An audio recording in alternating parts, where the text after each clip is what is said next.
The imperial power alone was hereditary. No other office in France was hereditary. All other offices were open to election or merit. There were two chambers, the Senate and the legislative body.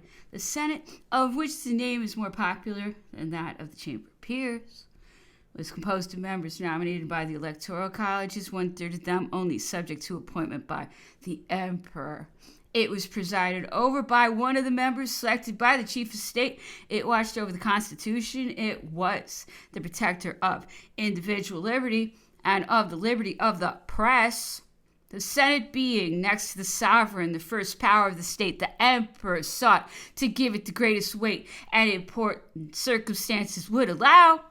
For when the influence which organized bodies exert does not follow the order of their political hierarchy, it is conclusive evidence that the Constitution is not in harmony with public opinion. It is in such case a machine in which the wheels do not work well together. Therefore, to give influence to the Senate, the idea of the emperor was not to make of it simply a tribunal or an asylum for all the ministers whom public opinion had condemned, but on the contrary, to compose it of all the high excellences and to make it the guardian and protector of all the liberties of the nation, to render the senators independent and to attach them to the soil of the provinces there were established in each arrondissement of the Court of Appeals, the senatorial estate returning to the incumbent senator 20,000 and 25,000 francs income for life.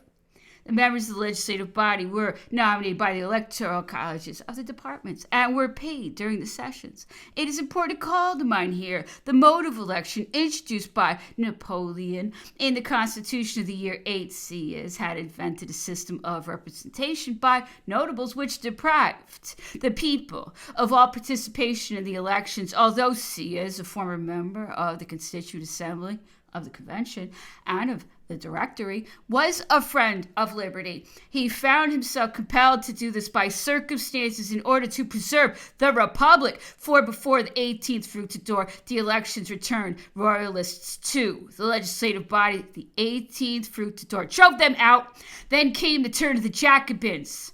The 20th Floreal eliminated them, but in the following elections they appeared to maintain themselves and took measures to dismiss their rivals. There was nothing permanent. It was each year, as Thibodeau himself says, a triumph of a party. But the firm and national march of the consulate had already created a strong and compact France, and the vessel of state was in less danger of being wrecked upon one of the two rocks which were always to be feared, terror and the Ancien regime. Napoleon created consul for life, suppressed the list of notabilities of Sieyès, and established district assemblies composed of all the citizens residing in the district. These assemblies chose the members of the electoral colleges of the arrondissements and of the department. Those who paid the largest amount of taxes imposed in the department were eligible to the electoral colleges, but there could be added to the colleges of the arrondissements 10 members, and to the colleges of the departments 20 members, not proprietors, selected from among the members of the Legion of Honor, or from among those who had distinguished themselves by services. The colleges nominated 2 candidates for vacant places in the legislative body. The college of the department alone nominated candidates for the place of senators. One of the 2 candidates must be taken from elsewhere than the college making the nomination.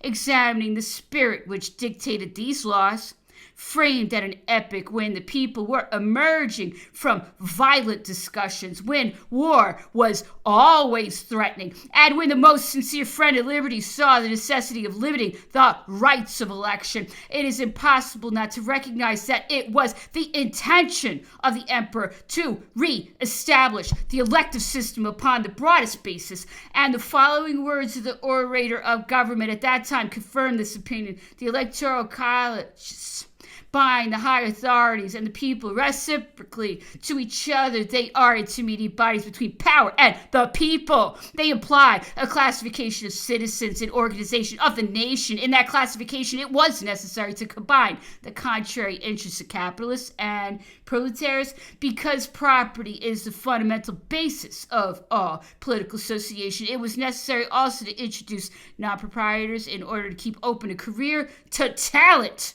and to genius. genius. The Council of State was one of the most important wheels of the machinery of the empire, composed of the most distinguished men. It formed the Privy Council of the sovereign. Its members free from all constraint, not intent upon producing an effect, and stimulated by the presence of the sovereign, wrought out the laws without any other preoccupation than the interests of France.